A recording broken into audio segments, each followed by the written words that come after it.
সিরিয়ায় নতুন যুগের সূচনা ঘোষণা, প্রতিশোধ না নেয়ার প্রতিশ্রুতি। এরপরে জানাবো, রাশিয়ার সমর্থন হারিয়ে পদত্যাগে বাধ্য হলেন বাশার আল আসাদ সরকার, বললেন ডোনাল্ড ট্রাম্প। এরপরে জানাবো, এবার সিরিয়ায় 2000 যোদ্ধা পাঠালো লেবাননের হিজবুল্লাহ। আরও থাকবে, বিদ্রোহীদের হাতে যার আশঙ্কায় সিরিয়ার অস্ত্র কারখানায় ইসরায়েলের হামলা। এবং সর্বশেষ জানিয়ে দিব, আরও কাছাকাছি বাংলাদেশ পাকিস্তান, নিরাপত্তা উদ্বেগে ভারত। ভিউয়ার্স, শুনছিলেন সংবাদ শিরোনাম, এবারে বিস্তারিত। সিরিয়ায় নতুন যুগের সূচনা ঘোষণা, প্রতিশোধ না নেওয়ার প্রতিশ্রুতি। সিরিয়ার স্বৈরশাসক প্রেসিডেন্ট বাশার আল আসাদ দেশ ছেড়ে পালিয়েছেন এবং সিরিয়া এখন মুক্ত বলে ঘোষণা করেছে দেশটির বিদ্রোহীরা।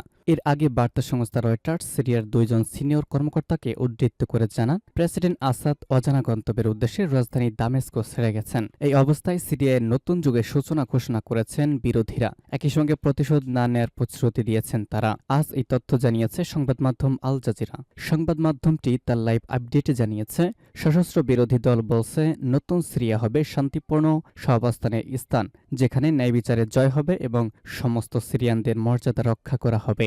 বিদ্রোহীরা একটি বিবৃতিতে বলেছে, আমরা অঙ্গীকার করেছি অন্ধকার অতীতের পাতা উল্টে দিয়ে ভবিষ্যতের জন্য একটি নতুন দিগন্ত উন্মোচন করছি। সিরিয়ার সশস্ত্র বিরোধী দল বলছে, আল আসাদের সরকারের অবসান সিরিয়ার ইতিহাসে এক নতুন অধ্যায়ের সূচনা করেছে। বিদ্রোহী গোষ্ঠী হায়াত তাহরির আল শাম নামের একটি ইসলামিক সশস্ত্র গোষ্ঠী অভিযানের নেতৃত্বে রয়েছে এবং তারা তাদের টেলিগ্রাম হ্যান্ডেলে বলেছে, এর মাধ্যমে একটি অন্ধকার যুগের অবসান ঘটল এবং একই সঙ্গে এক নতুন যুগের সূচনা ঘটেছে। এছাড়া দামেস্কের পথে পথে ব্যাপক সংখ্যক মানুষকে উল্লাস করতে দেখা গেছে। বিদ্রোহীরা একটি বিবৃতিতে বলেছে, ব্যাথিস্ট শাসনের অধীনে 50 বছরের নিপীড়ন এবং 13 বছরের অপরাধ, অত্যাচার এবং বাস্তুচ্যুতি ও দীর্ঘ সংগ্রামের পরে সমস্ত ধরনের দখলদার বাহিনীর মোকাবেলা করার পরে আমরা আজ 8 ডিসেম্বর সেই অন্ধকার যুগের সমাপ্তি এবং সিরিয়ার জন্য একটি নতুন যুগের সূচনা ঘোষণা করেছি। বিদ্রোহীরা বলছে, আসাদ সরকারের নিপীড়নের শিকার শত শত মানুষ যারা কারাবন্দী ও বাড়িঘর ছেড়ে পালিয়েছিলেন, তারা এখন নিশ্চিতে বাড়ি ফিরতে পারেন। এদিকে রাজধানীর সবচেয়ে বড় কারাগার শেদ নায়া থেকে হাজার হাজার বন্দীকে মুক্ত করেছে বিদ্রোহীরা। এছাড়া সিরিয়ার বিভিন্ন শহর থেকে হিজবুল্লাহ বাহিনী তাদের সৈন্য প্রত্যাহার করেছে। এই পরিস্থিতিকে একজন বিশ্লেষক 54 বছরের স্বৈরশাসনের চূড়ান্ত মুহূর্ত হিসেবে বিবিসির কাছে বর্ণনা করেছেন। বিদ্রোহীরা দামেস্কো প্রবেশ করতে শুরু করেছে এমন ঘোষণা দেওয়ার পরপরই প্রেসিডেন্ট দেশ ছাড়ার খবর পাওয়া যায়। কিন্তু শুরুতে যে খবর অস্বীকার করা হয়েছিল, তবে আসাদ সরকার চলে যাওয়ার পর বিমানবন্দর থেকে সরাসরি সরকারি বাহিনী সরিয়ে নেওয়া হয়েছে। রাশিয়ার সমর্থন হারিয়ে পদত্যাগে বাধ্য হলেন বাশার আল আসাদ, বললেন ডোনাল্ড ট্রাম্প। রাশিয়ার সমর্থন হারিয়ে পালাতে বাধ্য হয়েছেন সিরিয়ার সাবেক প্রেসিডেন্ট বাশার আল আসাদ। আজ যুক্তরাষ্ট্রের নবনির্বাচিত প্রেসিডেন্ট ডোনাল্ড ট্রাম্প এমন মন্তব্য করেছেন। ট্রাম্প তার ট্রুথ সোশ্যাল প্ল্যাটফর্মে লিখেছেন, সিরিয়ার সাবেক প্রেসিডেন্ট বাশার আল আসাদ রাশিয়ার সমর্থনে চলতেন। এখন যেহেতু তিনি রাশিয়ার সমর্থন হারিয়েছেন, সেজন্য তার পতন হয়েছে। তিনি আর বলেছেন, আসাদের দিন শেষ, তার ভরসা ছিল রাশিয়া। এখন রাশিয়া তাকে সমর্থন দিতে আগ্রহী নয়, কারণ রাশিয়ার নেতৃত্ব দিচ্ছেন পুতিন। তিনি আসাদকে আর কোনোদিন সাহায্য করবেন না। এর আগে গতকাল ট্রাম্প বলেছিলেন, সিরিয়া নিয়ে মাথা ঘামাবে না যুক্তরাষ্ট্র। নিজের সামাজিক যোগাযোগ মাধ্যম ট্রুথ সোশ্যালের এক পোস্টে দেশটির নবনির্বাচিত প্রেসিডেন্ট ডোনাল্ড ট্রাম্প এমন মন্তব্য করেছিলেন। তিনি বলেছিলেন, সিরিয়া একটি বিশৃঙ্খল রাষ্ট্র, দেশটি আমাদের বন্ধু নয়। তিনি আরও বলেছেন, সিরিয়ার পরিস্থিতি নিয়ে যুক্তরাষ্ট্রের কিছু করার নেই। এটা আমাদের লড়াই নয়, যারা লড়ছে তাদের লড়তে দিন, এর মধ্যে যুক্ত হওয়ার দরকার নেই। এবার সিরিয়ায় 2000 যোদ্ধা পাঠালো লেবাননের হিজবুল্লাহ। মধ্যপ্রাচ্য, গাজা যুদ্ধ এবং লেবানন সংকটের মধ্যে নতুন কেন্দ্রবিন্দু এখন সিরিয়া। নতুন করে বিদ্রোহীদের সঙ্গে লড়াই একের পর এক শহরের নিয়ন্ত্রণ হারাচ্ছে প্রেসিডেন্ট বাশার আল আসাদ সরকার। দুপক্ষের লড়াই গৃহযুদ্ধে ধ্বংসস্তূপে পরিণত হয়েছে একাধিক শহর। এমন আবহে মিত্র আসাদ সরকারের পক্ষে দাঁড়াতে সিরিয়ায় 2000 সেনা পাঠিয়েছে লেবাননের সশস্ত্র আন্দোলন হিজবুল্লাহ। আজ এক প্রতিবেদনে এই খবর দিয়েছে আল আরাবিয়া। এতে বলা হয়েছে, হিজবুল্লাহ যোদ্ধাদের লেবাননের সীমান্তবর্তী কুশাইর এলাকায় মোতায়েন করা হয়েছে। গত সপ্তাহে সিরিয়ার ইসলামপন্থী সশস্ত্র বিদ্রোহী গোষ্ঠী হায়াত তাহরির আল শামের নেতৃত্বাধীন বিদ্রোহী জোট অভিযান শুরু করার পর থেকে হিজবুল্লাহ সেখানে রয়েছে। যুদ্ধে সরাসরি কোনো অংশগ্রহণ নয়, মূলত নিজেদের অবস্থান রক্ষার জন্য সেখানে রয়েছে তারা। এর আগে গত বৃহস্পতিবার এক ভাষণে আসাদ সরকারের পাশে থাকার ঘোষণা দেন গোষ্ঠীটির প্রধান শেখ নাইম কাশেম। ভাষণে সিরিয়া ইস্যুতে ইসরায়েল এবং মার্কিন যুক্তরাষ্ট্রের সমালোচনা করেছেন তিনি। তিনি বলেছেন, সাম্প্রতিক পদক্ষেপ সত্ত্বেও বিদ্রোহীরা তাদের লক্ষ্য অর্জন করতে পারবে না। এই আগ্রাসন প্রতিহত করতে হিজবুল্লাহ সিরিয়ার সাথে দৃঢ়ভাবে দাঁড়িয়েছে। এদিকে বিদ্রোহীদের শহর দখলের মুখে অবিলম্বে নাগরিকদের সিরিয়া ছাড়তে বলেছে ভারত, চীন ও রাশিয়া সহ বিভিন্ন দেশ। মধ্যপ্রাচ্যে গাজা যুদ্ধ এবং লেবানন সংকটের মধ্যে নতুন কেন্দ্রবিন্দু এখন সিরিয়া। বিদ্রোহীদের হাতে যাওয়ার আশঙ্কায় সিরিয়ায় অস্ত্র কারখানায় ইসরায়েলের হামলা। ইসরায়েলের সামরিক বাহিনী আইডিএফ সিরিয়া একটি রাসায়নিক অস্ত্র কারখানায় হামলা চালিয়েছে।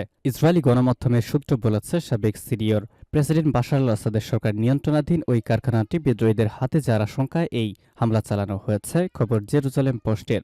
আইডিএফ প্রধান লেফটেন্যান্ট জেনারেল সিরিয়ায় সীমান্ত পরিদর্শনের সময় বলেছিলেন, আমরা নিশ্চিত করছি যেন স্থানীয় কোনো পক্ষ আমাদের দিকে অগ্রসর না হয়। প্রয়োজনে শক্তিশালী আক্রমণাত্মক এবং প্রতিরক্ষামূলক ব্যবস্থা গ্রহণের প্রস্তুতি রয়েছে আমাদের।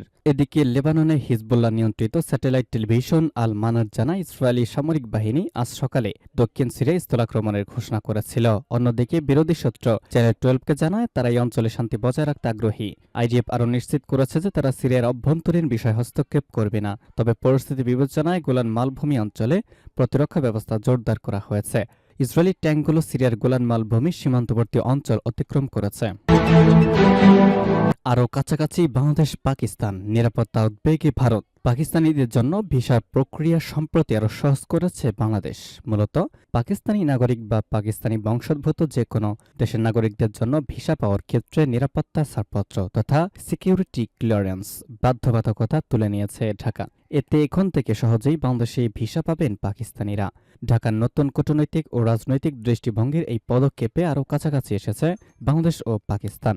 আর এতে করে নিরাপত্তা উদ্বেগে পড়েছে ভারত। ভারতীয় সংবাদ মাধ্যম এনডিটিভিতে প্রকাশিত এক প্রতিবেদনে এমনই দাবি করা হয়েছে। প্রতিবেদনে বলা হয়েছে, বাংলাদেশ পাকিস্তানের মধ্যে ক্রমেই আরও দৃঢ় হতে যাওয়ার সম্পর্ক এবং উভয় দেশের মধ্যে ক্রমবর্ধমান নৈকট্যের মধ্যে বাংলাদেশের অন্তর্বর্তী সরকার পাকিস্তানি নাগরিকদের ভিসার জন্য আবেদন করার আগে নিরাপত্তা ছাড়পত্র পাওয়ার প্রয়োজনীয়তা তুলে নিয়েছে। 2019 সালে এই ছাড়পত্র নিয়ে প্রয়োজনীয়তার বিষয়টি চালু করা হয়েছিল।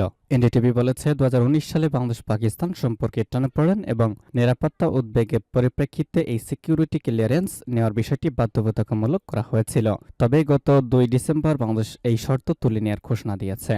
বাংলাদেশে নিযুক্ত পাকিস্তানের হাইকমিশনার সৈয়দ আহমেদ মারুফ গত 3 ডিসেম্বর ঢাকায় বাংলাদেশ জাতীয়তাবাদী দল বিএনপি নেত্রী খালেদা জিয়ার সঙ্গে দেখা করার একদিন আগেই পাকিস্তানিদের জন্য ভিসা নীতিতেই পরিবর্তন আসে। বিশেষ করে গত নভেম্বর মাসে বাংলাদেশ সরকার করাচি থেকে সরাসরি চট্টগ্রামে পণ্যবাহী জাহাজ চলাচলের অনুমতি দেওয়ার পর এই পদক্ষেপ বেশ মনোযোগ আকর্ষণ করেছে। এনডিটিভির দাবি, খালেদা জিয়ার দল ঐতিহাসিকভাবে শেখ হাসিনার আওয়ামী লীগের বিপরীতে পাকিস্তানের সাথে ঘনিষ্ঠ সম্পর্ক রেখেছে। আর হাসিনার দল বছরের পর বছর ধরে নিজেদের ভারতপন্থী অবস্থানই ধরে রেখেছে। পাকিস্তানের প্রতি বাংলাদেশের নতুন কূটনৈতিক ও রাজনৈতিক দৃষ্টিভঙ্গি নিয়েও ভারতে অনিশ্চয়তা বাড়ছে। বাংলাদেশের রাজনীতির বিশেষজ্ঞ এবং অস্ট্রেলিয়ার সিডনি পলিসি অ্যান্ড অ্যানালাইসিস সেন্টারের নির্বাহী পরিচালক মোবাশ্বর হাসান দা প্রিন্টকে জানিয়েছেন, এটি পরিবর্তন নয়, বরং বাংলাদেশের একটি ভারসাম্যমূলক আচরণের ইঙ্গিত দেয়। বাংলাদেশি কর্মকর্তারা অবিরামভাবে বলছেন, তারা ভারতের সাথে বন্ধুত্বপূর্ণ সম্পর্ক চান, যদিও ভারত এর প্রতিদান দিচ্ছে না। তারা শুধু হাসিনাকে আশ্রয় দেয়নি, ভারতীয় রাজনীতিবিদরা বাংলাদেশিদের বিষয়ে ভুয়া তথ্যের উপর ভিত্তি করে জ্বালাময়ী বক্তব্য দিয়েছে। তিনি আরো বলেন, মনে হচ্ছে ভারতের চিরপ্রতিদ্বন্দ্বী পাকিস্তানের সাথে সম্পর্ক স্বাভাবিক করার মাধ্যমে বাংলাদেশের প্রশাসন ইঙ্গিত দিচ্ছে তারা ভারতীয় দৃষ্টিভঙ্গির মধ্য দিয়ে আর দক্ষিণ এশিয়ার রাজনীতি দেখবে না। এটাও বুঝতে হবে যে ভারতের প্রতিবেশী প্রথম নীতিও লণ্ডভণ্ড হয়ে গেছে। এনডিটিভির দাবি, পাকিস্তানি নাগরিকদের জন্য বাংলাদেশের নিরাপত্তা ক্লিয়ারেন্স তুলে দেওয়া ভারতের নিরাপত্তার জন্য গুরুতর প্রশ্ন তুলেছে। বিশেষ করে উত্তর পূর্বাঞ্চলীয় ভারতীয় রাজ্যগুলোতে বাংলাদেশ ক্রমবর্ধমান রাজনৈতিক ল্যান্ডস্কেপ এই অঞ্চলে চরমপন্থী গোষ্ঠীগুলোকে সহায়তা করতে পারে এমন উদ্বেগও বাড়ছে।